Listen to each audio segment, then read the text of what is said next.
Coucou à vous toutes, mes chéris de plus de 50 ans. Aujourd'hui, je vais vous parler de l'audace, d'oser certaines choses. Pour celles qui ne me connaissent pas, je suis Marie-Ange, j'ai 63 ans, psychothérapeute, et je m'occupe des femmes de plus de 50 ans. J'ai envie d'essayer de les aider à retrouver l'envie d'aimer et d'être aimé. Et pour cela, oui, il faut de l'audace. J'ai lu un proverbe qui disait oser, c'est perdre pied momentanément, mais ne pas oser, c'est parfois s'enliser définitivement.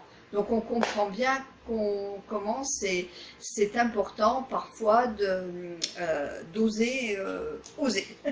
D'oser oser. Voilà. Je vais vous raconter une petite anecdote. Un jour, je me promenais dans Montpellier, j'allais en fait en consultation, et un charmant monsieur, tout grisonnant, gare sa moto.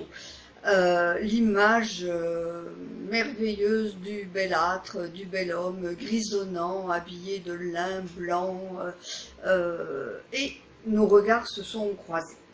Donc je vais faire ma consultation à domicile en tant que psy, art thérapeute, et en revenant, eh bien, j'ai osé lui mettre un petit mot sur la moto, en lui disant il me semble que nos regards se sont croisés, et voilà, j'aimerais faire plus ample connaissance uniquement si vous êtes, bien sûr, complètement libre, disponible, et pas du tout en couple.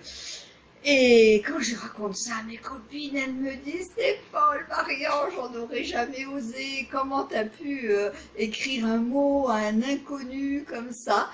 Et eh bien, figurez-vous que le soir, ce brave monsieur me téléphone en me disant « Quel bonheur, mais quel bonheur, il y a des dizaines d'années que je n'ai pas eu un mot doux, un petit billet comme ça glissé en douce. » Et donc, il était vraiment ravi et enchanté de ma démarche qui lui avait apporté beaucoup de fun et de joie dans la journée.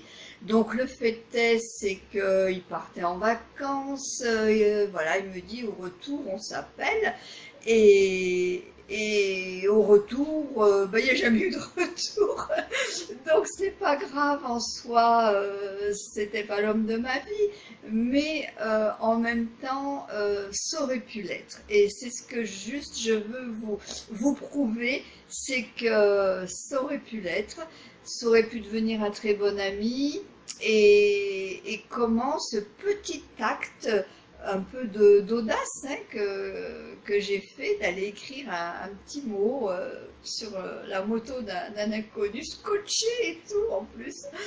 Et voilà, ça, sur le coup, ça m'a beaucoup amusé. Ce qui m'a ravi aussi, surtout, c'est d'entendre cet homme heureux d'avoir eu ce petit billet. Ben, je me suis dit, au moins, l'audace aura payé, peut-être pas pour rencontrer l'amour de ma vie ou de ma deuxième vie, mais en tout cas, ce fut un clin d'œil à la vie bien sympathique. Donc, à vous toutes, franchement, je vous encourage, faites des actes, pensez largement, osez ouvrir votre cœur. Allez, à bientôt mes oupettes. Ciao, ciao.